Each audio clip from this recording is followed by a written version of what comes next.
je m'appelle Dr Guylaine Ayam-Cancel, je suis médecin-chercheur au CHU de la Guadeloupe et aussi membre de l'équipe de recherche IR7 de l'INSERM, basée ici à l'Université des Antilles à Fouillol, et aussi coordonnatrice médicale du DSR en périnatalité, donc dispositif spécifique régional en périnatalité au sein des JPRASPEG. Ma recherche se concentre surtout sur le sujet de la gynécologie obstétrique, la périnatalité. Actuellement, je travaille sur l'étude TUMUN. C'est une étude qui a été lancée déjà il y a très longtemps, en 2004.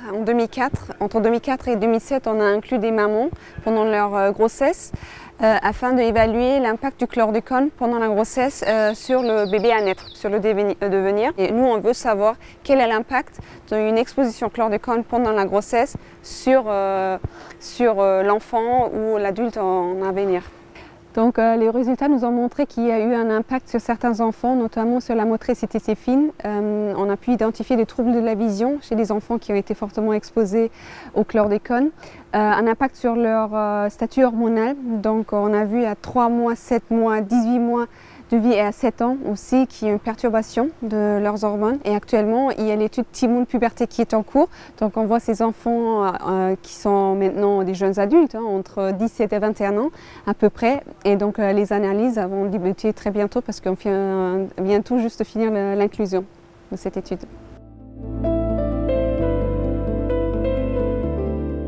Donc, en effet, je pense que c'est pertinent d'avoir un observateur caribéen, la santé de la femme, puisque nous avons une population assez spécifique dans la Caraïbe qui est très hétérogène, liée à des différentes populations que nous pouvons retrouver ici.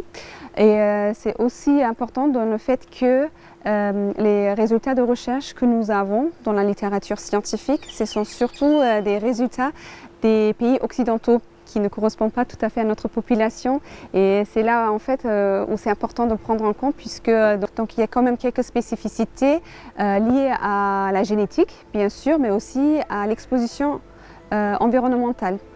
Donc c'est là aussi que se trouve le défi de cet observatoire caribéen de la santé de la femme, puisque le chlordécone a été employé en Guadeloupe et en Martinique, mais pas dans les autres pays de la Caraïbe, mais eux ils ont eu d'autres expositions.